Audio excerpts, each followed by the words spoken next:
কেমন আছে বন্ধুরা? ছোটদের পুরাণ কথা চ্যানেলে সকলকে স্বাগত। বন্ধুরা, আজকের আমি রামায়ণের যে চরিত্রের কথা বলবো, সেই চরিত্রটি ধর্মের জন্য সমাজে ঘর শত্রু নামে পরিচিত।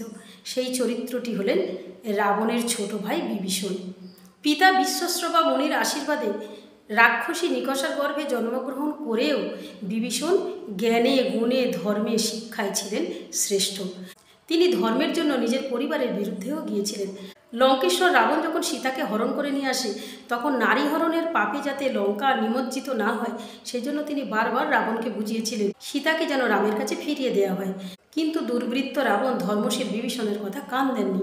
তিনি বরঞ্চ বিভীষণকে অপমান করে তার রাজ্য থেকে তাড়িয়ে দিয়েছিলেন। তখন বিভীষণ রামচন্দ্রের সঙ্গে যোগ দিয়েছিলেন।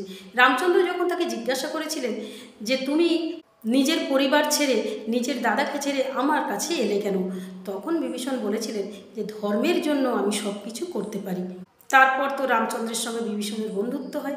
এরপর রাম রাবণের যুদ্ধে রাম লক্ষ্মণ যতবারই লঙ্কার বীরদের হাতে, মেঘনাথের হাতে বা রাবণের হাতে পরাস্ত হয়েছে, তখন লঙ্কার যোদ্ধাদের পরাস্ত করার গুপ্ত খবর বিভীষণ রাম লক্ষ্মণকে জানিয়ে দিয়েছিলেন।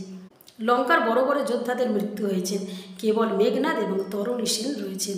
মেঘনাদ হলেন মন্দোদরী এবং রাবণের পুত্র, আর তরণী সেন হলেন বিভীষণ এবং সরমার পুত্র। রাবণ তরণী সেনকে ডেকে বললেন, পুত্র, সমস্ত যোদ্ধাদের তো মৃত্যু হয়েছে, কেবল তুমি আর তোমার মেঘনাদ দাদা রয়েছে। আমার ইচ্ছা আজকে তুমি এই যুদ্ধের সেনাপতি হও। বন্ধুরা, আজকের এই পর্যন্ত। পরের দিন বলবো এর পরের কাহিনী। আর আজকের কাহিনীটুকু কেমন লাগলো তোমরা লাইক কমেন্টস করে দিও। যারা এখনও আমার চ্যানেলটিকে সাবস্ক্রাইব করোনি, তারা আমার চ্যানেলটিকে সাবস্ক্রাইব করে দিও।